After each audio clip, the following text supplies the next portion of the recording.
Welcome to this wonderful program. It's all about your journey defined. It's about willingness, it's about obedience, and we're going to take it further. The reason why this is so important is that we're sitting in the world of work, and what's happening? Are we active? Are we engaged? Are we making the difference? And this is why we're going to take it further. But let me go to my famous, powerful message. It's in Joshua 1 verses 9. Have I not commanded you? Be strong and courageous. Do not be terrified. Do not be discouraged. For the Lord your God will be with you. Now you ask the question, just explain that to me also in the world of work. And I'm saying, yes. What's happening in the world of work? I know from my side, and I want to share with you my personal testimony. After all the years in business world as a consultant, as a business school lecturer, as a coach, as an industrial psychologist, the Word of God is so applicable. It's specifically still worth it. There's timeless, and you can use that to make a difference even in the workplace. So what can we do? How can we do it? And what is the best way of doing it? And I want to use this example. When you apply for a job, and after the interview, normally what's going to happen is the following. They're going to appoint you. There's all sorts of things. There's a performance agreement. But here's what I would like you to notice. In the first couple of months, it's all about like a honeymoon phase. You're going to enjoy it. It's going to be great. They're going to pay you. And what's going to happen? You're going to feel this is the best thing that ever happened to you in your life. Because in the previous season, we've highlighted things like career mismatching, if there's stress in the workplaces. But I know after a couple of months, there's a couple of things going to happen. There's even things like jealousy. There's things like envy. There's things like disappointments. There's things like you just don't like your boss. It is even possible that you're going to start talking with the other people and even gossiping. Now let me repeat, you're saying gossiping? Yes. Let me give you a simple definition of gossiping. Gossiping is like mud throwing against a wall. It may not stick, but it leaves a mark. So when you're talking about somebody's weaknesses, that's gossiping. And I've noticed that's happening also in the workplace. But I don't want you to stay in that little bit of, honeymoon phase. Because after the honeymoon phase, there's like establishment, you're getting into it, and there's even a possibility you're going into your comfort zone. And what is comfort zone all about? You know what to do, and you even sometimes appear at work a little bit later, you're taking shortcuts, and that's a dangerous phase because I'm always saying in the comfort zone, be careful because nothing is growing there. You need to get out of it. So what I want you to do is go back and check your GPS. Why did God put you in that specific place? Why do you feel, but there's so much wrong in this workplace? You're feeling, but you cannot even make a difference. And I'm saying that's a lie. You can make a difference. And one of the first things that I want you to do, one of the first things, start praying for your immediate seniors. I want to use an example. A lady approached me and said, I want to get out of my job. I don't like it. And I said, so what is wrong? He said, no, it's the work. It's my seniors. And I said, just do me a favor. What are you doing when it's and she was referring to her boss. What are you doing when it's his birthday? He said, I sent him an email. I said, that's boring. Why don't you walk over to him? Why don't you reinforce it? And was looking at me and said, well, listen, but what, and I said, no, wait, do this. You've got a role to play. Identify a strength. Appreciate him for doing something right. We are so quickly pointing fingers by pointing what's wrong. I said, do me a favor, next time when it's birthday, appreciate something, make a deposit. And it was about 6 months later, she phoned me again and said, well, it's making such a big difference. I love what I'm doing. I love the way that I'm doing stuff here in my workplace. So what is it all about? In your work life, you're going to go into the comfort zone. You're going to be like maintenance, but I don't want you to stay there. I want you to keep on growing.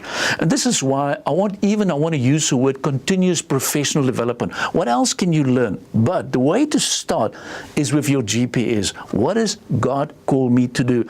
And I want to explain it again. If you keep on flying, but you use your GPS, that's fine. But it's not only your global positioning system. I'm talking about your God's positioning system, or God's plan for your salvation. I love that one. And that is to give you the verses in Acts 2:38.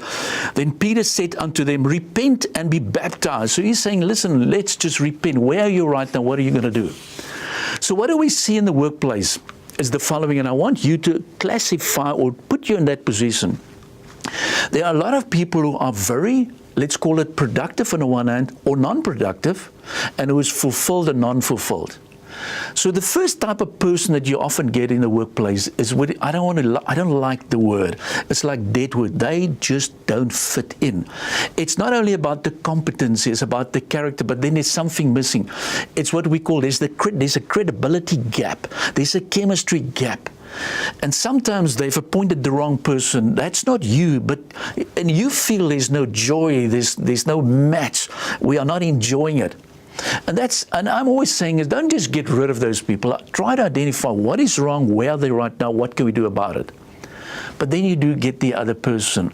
It's what we call a problem child. He's got the latest information, maybe to the latest courses. He's brilliant. But he's always giving you advice. He's always finding fault. But deep down, he don't deliver. He promises, but he don't deliver. And be careful for that. I don't want you to just keep on promising and don't deliver. I want you to be be like a promise keeper.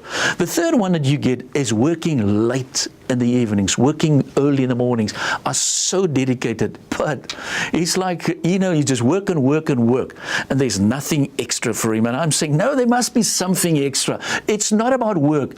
I know sometimes those people working 7 days a week, and I'm saying, no, God didn't call us to work 7 days a week. Let's stick to these principles. But then the final one is this one that we call fulfilled. He's very productive. He's fulfilled. He's making the difference. He's like a star. And, this is great to have that type of person in the workplace. So I'm asking myself, where are you right now? Are you making the difference? Because your job is to make a difference. Otherwise, you're going to be like a prisoner of the past. And I want you to make sure, is this what you need to do? Is this the right job? And what can you do to make that difference? Very, very important. But it's back to what I call the fundamental thing about what is your mission statement in life? What is God calling you to do? Who's the master of your life? Because then it's all about your mission statement. In my personal life, and I've been around these type of things, I've learned and applied, but I know my mission statement is clear. There is very, very clear. God called me for 3 things. He called me for the marketplace. That's clear, and this is why I'm enjoying it. And I want you to connect with us so that we can keep on making a difference also where you are. That's the marketplace. The second thing, God called me for family business. I love dealing with families. We've just recently done a program, and I love doing these type of things in Mozambique. And I'm saying, keep in mind, what is God calling you to do? And the third thing is, I love being in the character business. So my job, what is my job all about? It is equipping leaders, not only for myself, but so that they can make a kingdom impact, a kingdom difference. So this is what I'm saying. If you want to start making a difference, you don't know where you are, start asking those questions, because I know you can make that difference. And again, Proverbs 16, verse 3, commit your work to the Lord. Commit your work. And then your plans will succeed. We're talking about fundamental things. I honestly believe in this. It's what we often see, a lot of problems, but we don't affirm it. And I know you can make the difference. So let me just recap a couple of things what we've said so far. In this world of work, it's not easy. There's infighting, there's insecurity, there is favoritism, and we see this problem. We're also living in the last days of people who are unloving, unforgiving.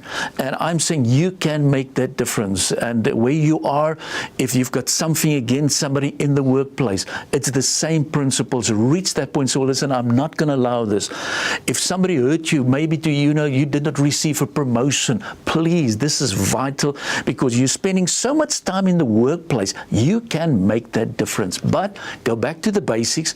Look at where you are, and I want you to shine. You can do that. You are a difference maker. You don't need to sit there for the rest of your life. So the work, I'm enjoying it, and I want to repeat this example.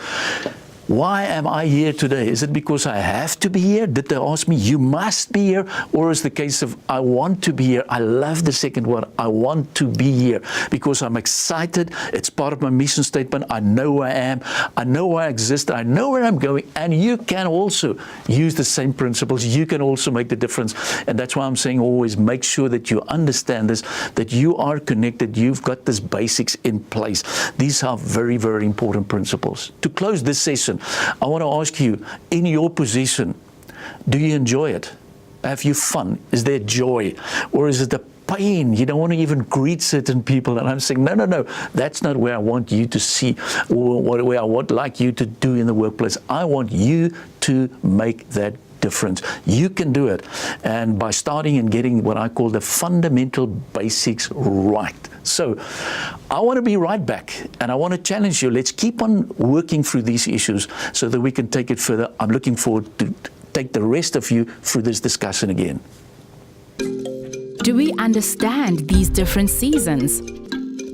We try our best to help people to be successful.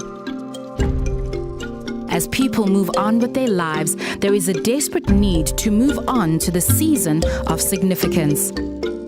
In our research on managerial degeneration and self-neglect, we have found that managers easily understand the importance of strategic thinking and when to have team-building sessions with their staff, but often fail to apply those same processes in their own lives. Use your willingness and obedience now. Start your journey to be a facilitator today. When trained as a facilitator, you will have the opportunity to serve people in a very unique way. We are keen to take you through this wonderful training. Let the rest of your life be the best part of your life. Great. In this world of work, we need to discuss some fundamental principles that's really going to help you to make a difference. So, it's great talking about these type of things. So let me share with you things that I've learned in this world of work. The number one and the first principle is, if you think back and if you look at and reflect on Genesis 1 verses 1, it's all about, in the beginning, God created heavens and earth. So what is the point here? It's about work.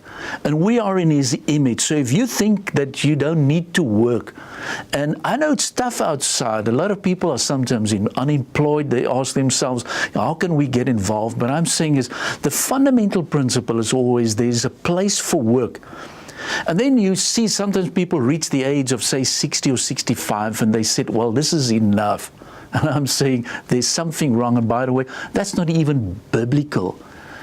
Because I believe that I will work until the day I die. And I know that I can make a difference. It's not about, say, only from now up till about 60 or 65. So the first principle is we are workers. We are in His image, and we need to work.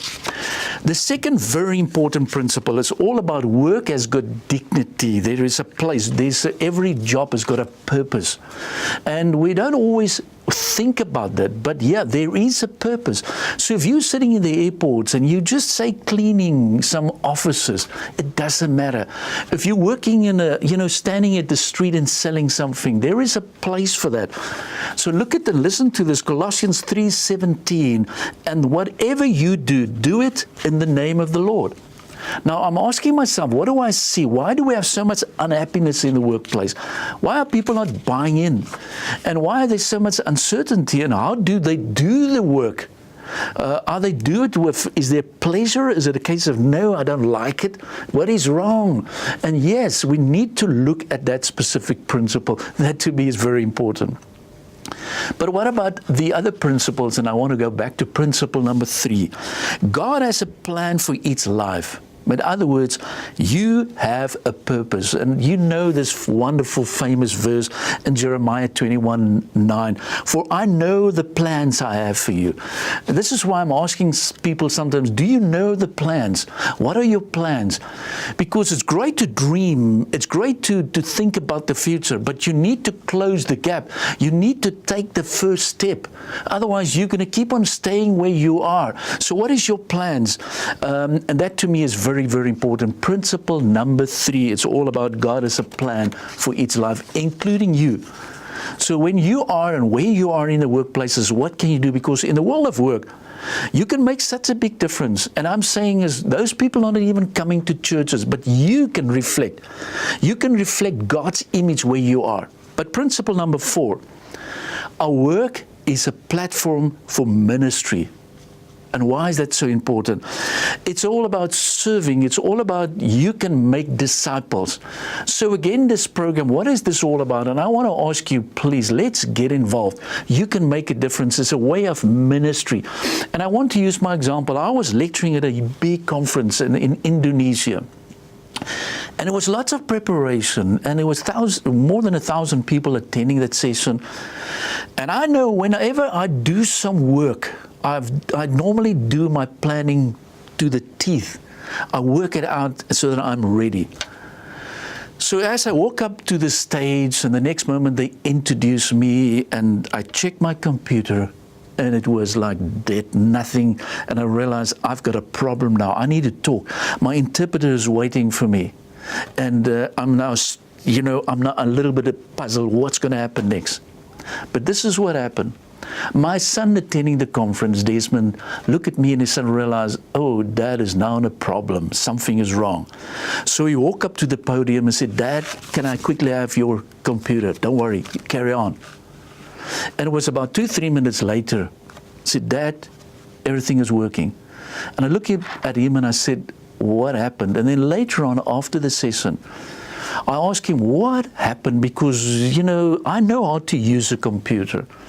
What had happened? He said, Dad, I walk around the building.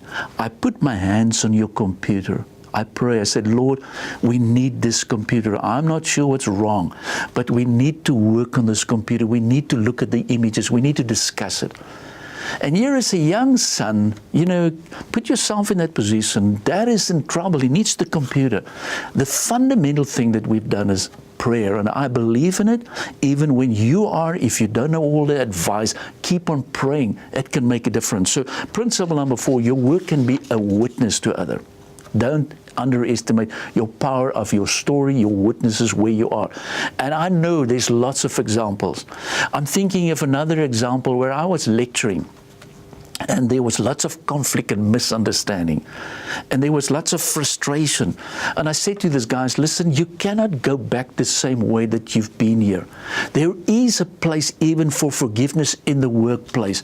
What do we need to do? And I used the example of, we've got lots of stones. And I said to these guys, listen, we don't want to keep this with us. Can we not going back and make a difference, but leave this stuff? I believe in forgiveness.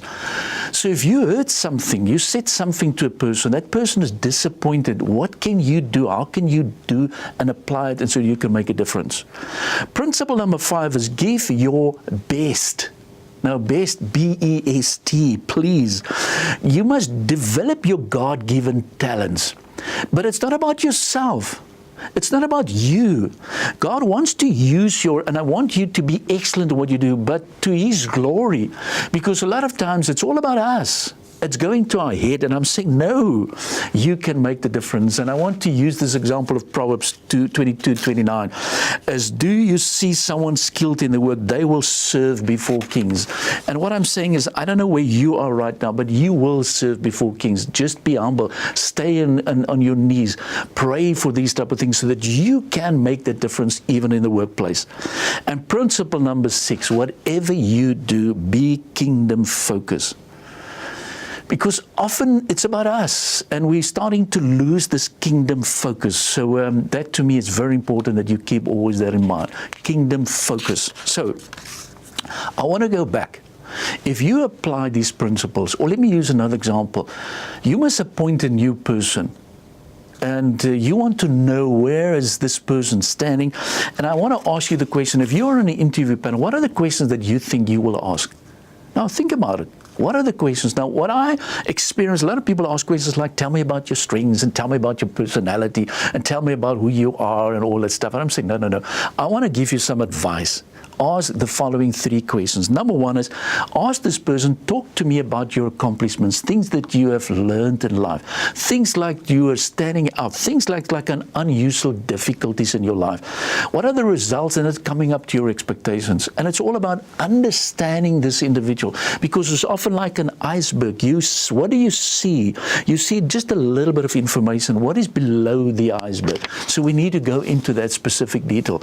So where you are in the workplace, I know sometimes it's lonely, you don't fit in, you are unsure, and I want to get into what I call just a prayer for you. I know we're going to close the session, and I want to close with blessings, but if you're in the workplace, I'm saying keep on trusting the Lord, and listen to what I'm saying here. Father in heaven, I know that you have created me for a specific purpose in the workplace. You are not on your own there. There's a reason why God put you there, even if it's tough, even if it's difficult. So ask, please keep on in your prayers. Give me wisdom, O Lord. Give me diligence. Give me a commitment so that I can make the difference. Because if you're not making the difference, this is often, you are the only one that people sometimes seeing. But if you know who you are, if you know where you exist, if you know what is the reason, you can play such a key role. I know of great big stories of people who keep on praying for their seniors, people who are uncertain, people don't know what to do always, and I'm saying go back to your knees and start praying. Those 6 principles, to me, it's vital. It's not the one versus the other one. Let's put all these 6 principles together. But I want to add 1 or 2 here that I'm saying that I know, be a witness. Be a witness. So when you walk into the office, how do you greet people? You know, what do you do when they've got a problem? Who do they approach? I'm thinking, for example, right now where one of the top CEO, financial manager, walked to me and said, Mario, can I quickly discuss something with you? And I said, what is it all about? He said, I've got a problem with my child. And I'm saying, then I realized it's nothing to do with work. But why is he asking me? There was a reason, there was something else. And I said, yes, we can pray for each other. You can make the difference. So in the workplace, in the world of work, I know there's chaos. There's infighting, there's insecurities, there's backbiting. They sometimes go on team buildings, but the fundamental thing is, how can you make the difference? Where are you? I want you to make that difference. But you need to know your personality, you need to know your interests, you need to know your skills, you need to understand your design. Because if you live out your design, you will make a difference. You're going to be God's witness in the workplace. And that to me is very important. So it's always this famous song, let my light shine, and this is where I want you to start making the difference. So ask yourself, where do you stand? Are you fulfilled? Are you empty? Are you lonely? I'm saying, no, I want you to be fulfilled. Go and make the difference so that we can come back to you and connect with you so that you can implement things that we've discussed so far.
Yes, now the ball is back in your court. And I know you're going to have a lot of questions on this specific session about the world of work. And I want you to connect, because this is the time that I'm asking you, listen, what are we going to do with this information? So the first question that I always love to hear is, what did you hear? What are you going to do about this information? What do you think? Because you're sitting here and say, listen, Mario, it makes sense. but I'm worried. I'm not a fulfilled person. I'm making maybe money, but I'm not enjoying it, or I don't know what to do with this stuff, or I'm unemployed. So what are your advice? If you do have any similar questions, please, it's your time to connect. It's your time to for action. It's your time to do something about it, because this is not only talking. Talk is sometimes cheap. Let me repeat that, but it's time to get involved.